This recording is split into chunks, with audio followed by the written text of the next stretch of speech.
Hello and welcome.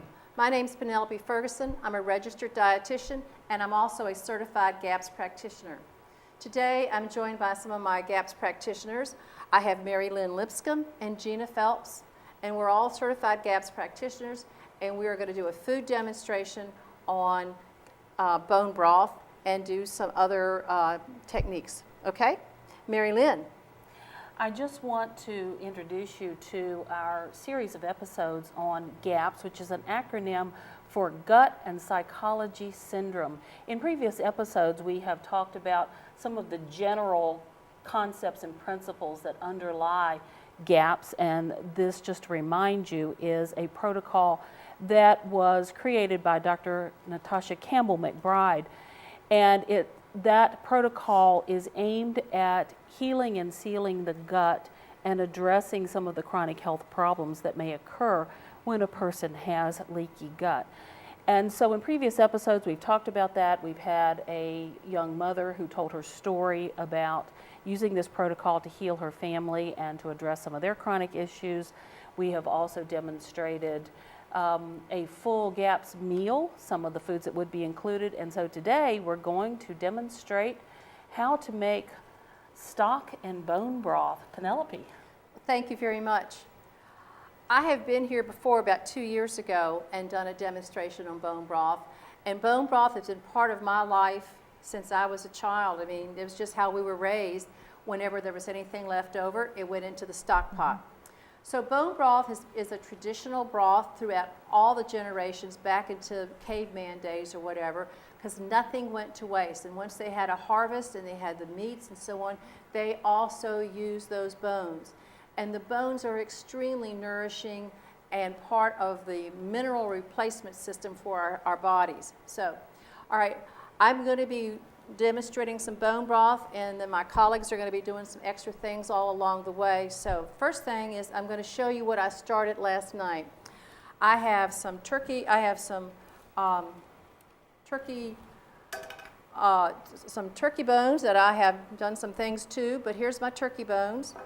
I have some carrots and celery and onions in my stock there that have been roasted for at least an hour. They have caramelized. They have gotten into a very, very rich state. If you could smell them here, I've got them cooking a little bit more. And when I finished last night, I went ahead and took out the little bits from the roasting pan that I had. And here is a very, very dark broth. And this is part of the caramelized bits and pieces that were in the thing. And this is going to make my bone broth a bit dark and have a whole lot more flavor. And this is the flavor, it's healing, but it's also the flavor as you start cooking that you will start noticing the intensity of why your soup and your stew is a little bit better than anyone else's. So one of the most important things that when you start bone broth and start meat on some of the meat stocks and things like that is that you add some vinegar. About a tablespoon or so of vinegar will start the leaching process. The vinegar is an acid, and the bones are pretty inert for right then, and then it starts pulling out the trace minerals and calcium and so on out of the bone. It's pretty important that we, as humans, get calcium and magnesium and zinc and boron. And sometimes you don't get it in the foods that you get, but you get it from the bones. Isn't that right? Now, that's right, Penelope, and I just looking, admiring some of the stock and the broth that you made over here. Tell me just a little bit about this one. This is beef broth. I had the roasted vegetables with that, so it's a beef broth, and it has a little bit of fat on top that I am not going to throw away because the fat has captured some of the nutrients that have come off that beef broth, especially some of the fat-soluble vitamins, especially vitamin A. Vitamin A from the animal products is the type of vitamin A that our bodies can use. We talk about carrots giving us vitamin A, but carrots give us a precursor to vitamin A. And so we want the bone broth that has some of the fat on it, and this all is part of the GAPS protocol. Now, Penelope, sometimes when I make my broth, I'll have a thick layer of hard fat on top of it when I take it out of the refrigerator. Should I discard that and throw that away? No, that's the saturated fat. It is, one of the most important things about making bone broth is that it needs to be local, grass-fed, and organic. And the animals are bio-nutrient concentrators for us. So they have, especially cattle, they have several stomachs that food goes through and food goes through and food goes through some more. And so then that food gets delivered to their body. So for us to capture the nutrition from cattle and some of the other animals, it has to have the fat. And the fat is a saturated fat. And that saturated fat, it's again animal to animal, and it adds structure to our bodies. So that the cell membranes and our brain membranes need structural fats. They do not need highly processed, what I call polyoils. So working back to how it was before 1955, where pre-1955, where it was the animal fats. And this is what our emphasis is in the GAPS diet.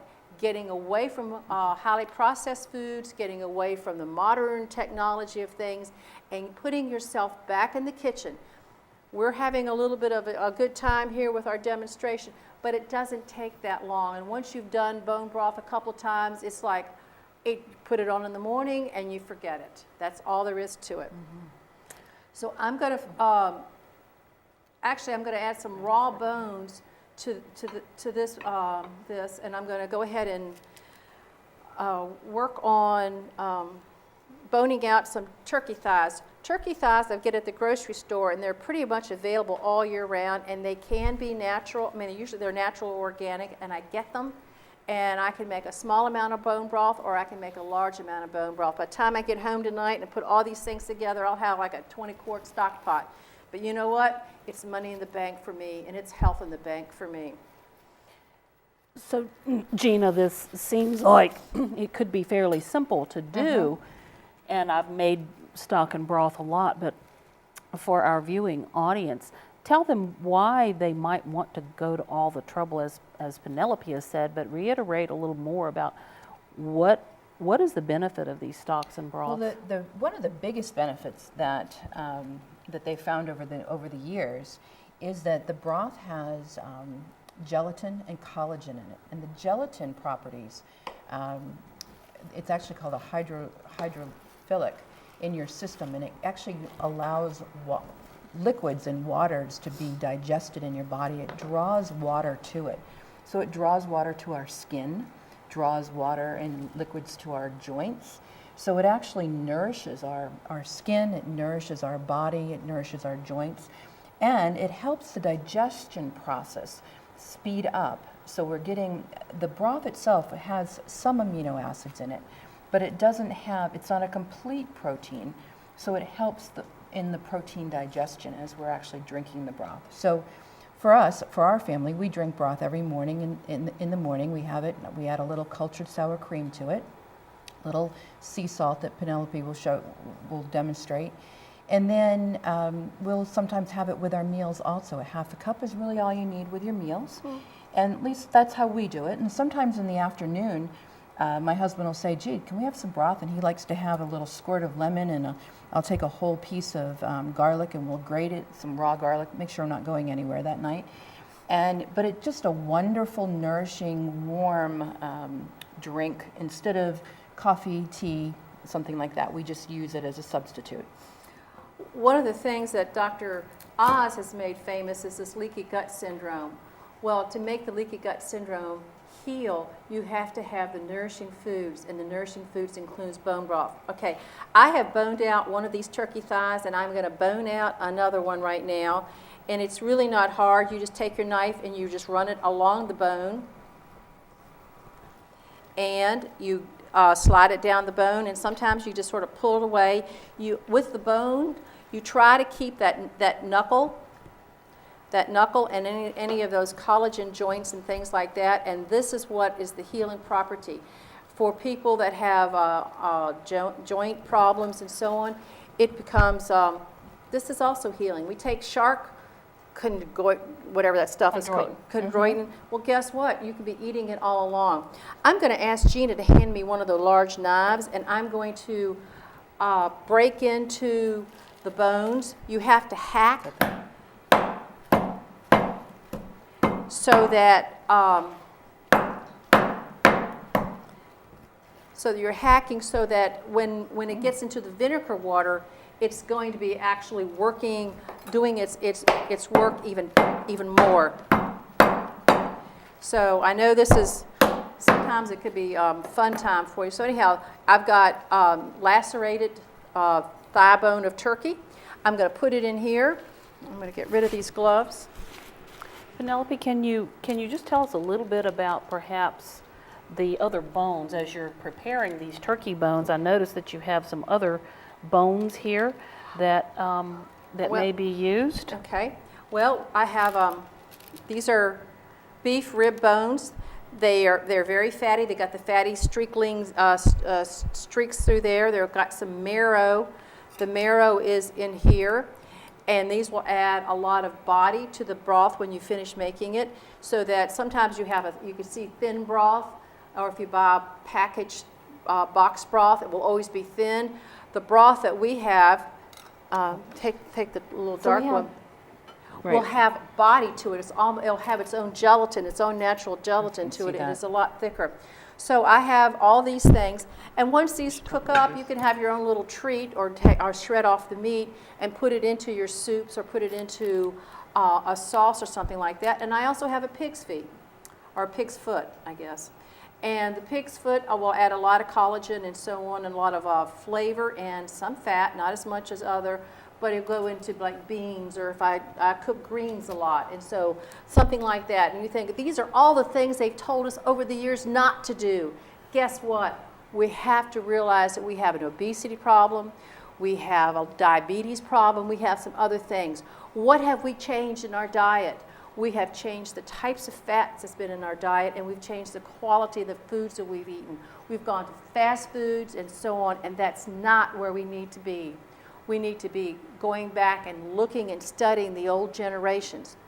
And I'm going to I need to do some things with my broth right now, so I'm going to ask Mary Lynn to tell about simple sugars and things. Well, one of the things that you do want to remember is simply preparing and drinking stock and broth is certainly not going to completely heal the body. You definitely want to assist the digestive tract in other ways, and a main way to do that is to remove grains from the diet, at least while you're healing.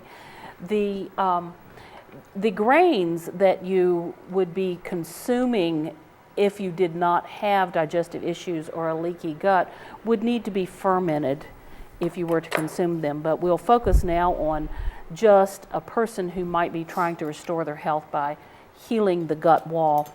And so grains, all grains would be out of the diet, and that includes rice. I know a lot of people are on a gluten-free diet, and they will resort to a lot of foods that have rice or rice flour. But with the GAPS protocol, you do need to remove grains, and you do need to remove all sugars with the exception of honey. Raw honey is left in the diet. And so this is an important aspect of the GAPS diet to sort of give the digestive tract, if you will, a holiday or a vacation. It's one of the things that's important, especially if you have chronic diarrhea, inflammation in the GI tract. The soothing nature of the stocks and broths is just incredible. And not only that, just the extra nutrition, the vitamins, the minerals that you're getting from this very simple food is very important. But I'm guessing that our viewers may want to know, Gina, why not just go to the store and buy a can of stock, a box of broth, or some dry granules? Why not just do that? Isn't that easier? Well, it is easier, but again, if you look at the ingredient list on the dry products that you could get from the grocery store, they tend to be about 10 or 15 products long, and there is something called natural flavor, natural chicken flavor, natural beef flavor. Unfortunately, that typically has monosodium glutamate in it. It'll have sugars in it. it's lots of salt in it, and it may not be the kind of the sea salt or the Himalayan salt that we like to use. It may be an iodized salt, which is going to hold fluid into our body. So this broth, the only thing that's in there is natural meats, natural water, good spring water. And I did want to mention, Penelope, you have your vinegar's brown. Can you tell us a little bit why you're using that instead of white vinegar? Actually, it's not just brown, it's cloudy. And it's cloudy because it has a little bit of what they call mother in there. And this is because it's organic. And it has the natural properties, and it's an apple cider vinegar.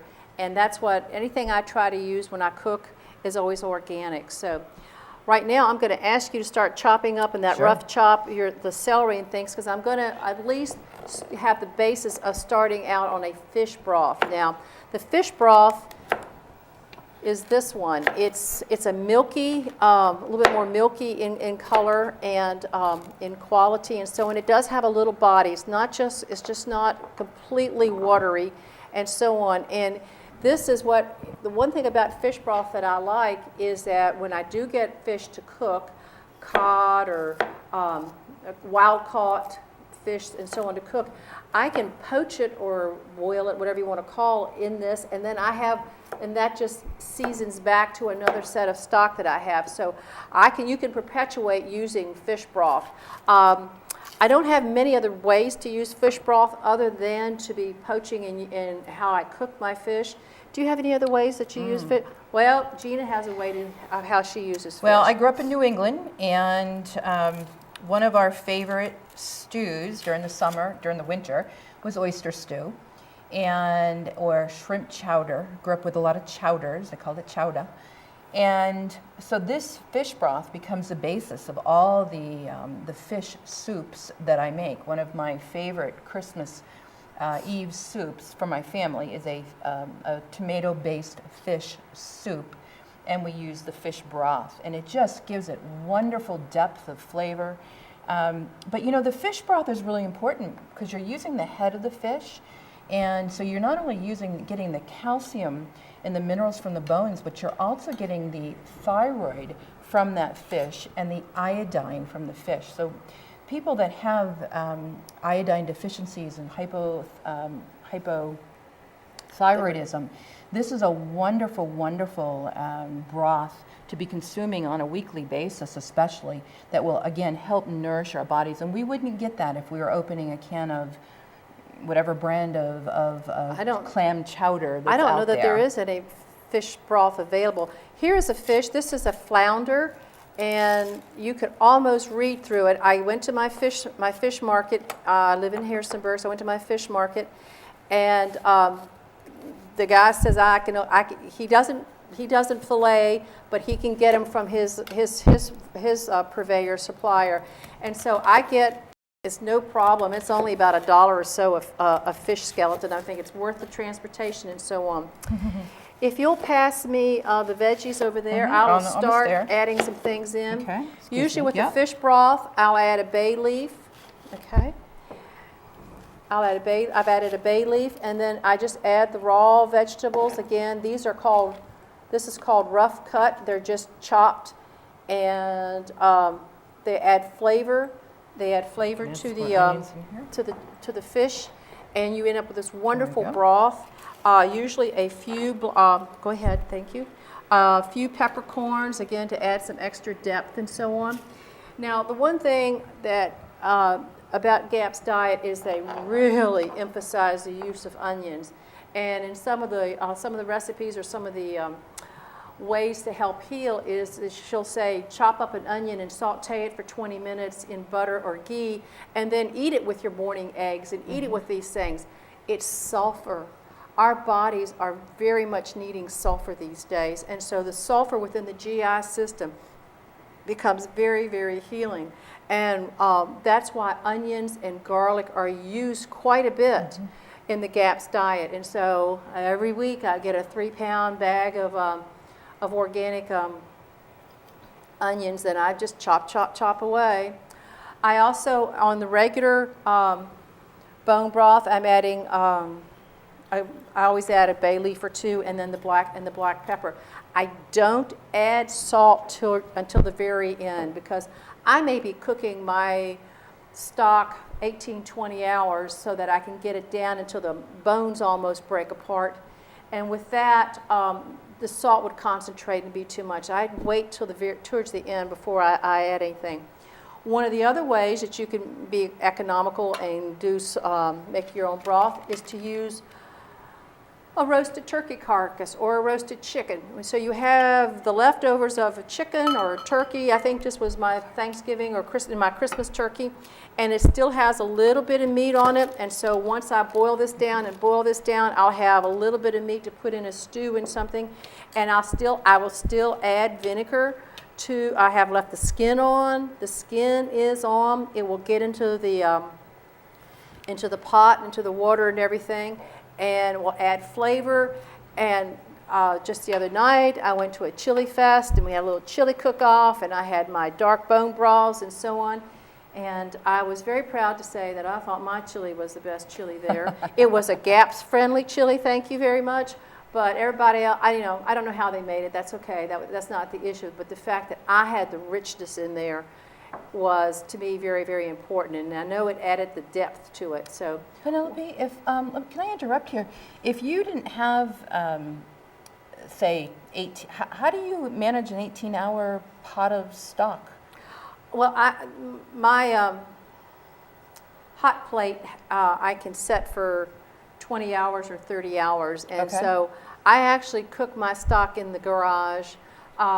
When you get that stuff boiling, sometimes you do get a little bit overwhelmed in flavors and so on. So I leave mine in the garage and I leave it overnight. I can set it at a temperature and it stays at that temperature the entire time. And I may have a fish stock and turkey stock going all at the same time. And it's no problem. I have 2 hot plates and I go back and forth. How about you, Mary Lynn? What do you put yours in? Well, I do cook mine in my kitchen on the stove top, Okay. but you raise a good question that I think we haven't covered, and that is, how long do we cook each of these? Like, this is not an 18-hour Right. stock, No. this is Right. delicate fish, Fish is but 4 at most. perhaps the beef is a different time. So Penelope, what's the time we're looking at for cooking chicken stock or turkey stock versus beef versus fish? Well, the raw items I cook longer. I cook the roasted bone stock at least 18 hours and sometimes longer than that. For the pre-roasted like turkey carcass stock, I may only do 8 to 10 hours. And for the fish stock, I don't think I've ever done more than about 4 hours, because it falls apart. It simply falls apart, and you actually have to sort of put it in a sieve to get the particles out and so on. But it is wonderful. And then when you have them, then you freeze them. I freeze all of my stocks, and I freeze them in glass jars so that I'm not getting any of the BPA plasticized things in my food. So everything, my freezer is stacked with jars with stock in it. And with my eye, I can tell which is my chicken, which is my turkey, which is my beef, which is my fish, and so on. And I'm pulling my stock all the time. But then I'm also cooking all the time, too. Now, I do make mine a little differently. I use a crock pot. Okay. I find that I don't have time to monitor it, and I haven't really thought about the hot plate, so that's really a nice idea. But I take a crock pot. I have a 6-quart crock pot, and I'll put the carcass. I normally take a full chicken that we've actually raised in our backyard last summer, and we have them free-ranging in our yard. And we'll bake it or cook it ahead of time, and then I take the meat off, and I'll take all the juice that's come from the baking and all the skin and everything and put it in that crock pot and then fill it with the water and the vinegar. And I let it cook for about 12 hours overnight, again outside, because a lot of times I'll wake up about 2 or 3 o'clock in the morning starving because I'm smelling broth, which is wonderful. But I do that with my beef and I do it with my chicken. I normally have a pot. I tend to make a pot a week. So I end up with about 5 quarts. So sometimes I need about 5 quarts a week for my husband and I. That's what we kind of go, and then we make another one the next week and the next week. So the other thought is that you may have heard about continuous broth, where a lot of people will actually reuse the bones 2 or 3 times to the point where they become so, the flavor is not there anymore so much, but still the minerals and the gelatin are still there for you to use. So just another way of using that. I call that waste not, want not. Exactly. Some of these things may seem expensive, but the very fact that you're using and recycling and you're getting every bit of nutrients that's for your health is pretty important. Another thing I'll just insert just along that line in saving money and making different kinds of stocks. I love to go to my local farmer who has wonderful broilers and roasting birds and fed really high quality feed. And I love to buy the bags full of chicken backs, chicken necks, chicken feet, chicken wings, and these are the cheaper cuts usually, and make chicken broth using that, simply because that is a less expensive option. And so if you want to make a lot of stock, sometimes getting those parts, and then to get a whole chicken and roast it like Penelope has said, and then to make a bone broth from the carcass is just a wonderful way to really stretch your dollars when you're trying to make stocks and broths, and I really love to do it that way. So it's really, this protocol does not involve a lot of expensive food, but the food does need to be high quality in terms of the way the animals are raised, the type of feed they're fed, the vegetables without pesticides and herbicides and chemical fertilizers, and that may be organic or it may not be, depending on the farmer. So it's very high quality food. It's very nourishing, very healing food. Absolutely. And that is, and that's the bottom line. If you are interested in these recipes, the 2 recipes, I have a raw bone broth recipe, and then I have a cooked carcass recipe. It says turkey, but that's okay. You can change it to chicken and so on, and explore around.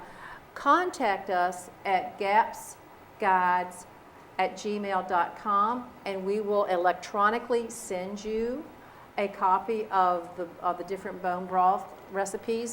That's no big deal for us. Actually, we have these recipes. They're so in our heads. And you think back to your mothers, your grandmothers, and your great grandmothers. This is what they did, and this continuous bone broth. It was on the back of the stove, and it just kept on going. And so when the guys came in from the fields, they were hot or they were cold or whatever they were. They said, "Give me something." And a lot of times they would siphon off some of the liquid off of the soup, or even go ahead and give them some of the soup, and it was a replenisher for them. Absolutely.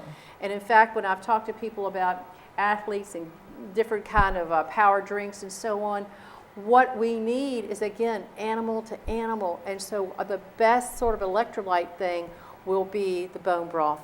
Absolutely. Well, we want to thank everybody for viewing with us today, and look forward to one of our next episodes where we are going to be showing how we use our bone broth in our stock in an everyday meal. So thank you again for Penelope, for Mary Lynn, and we will see you in our future episodes.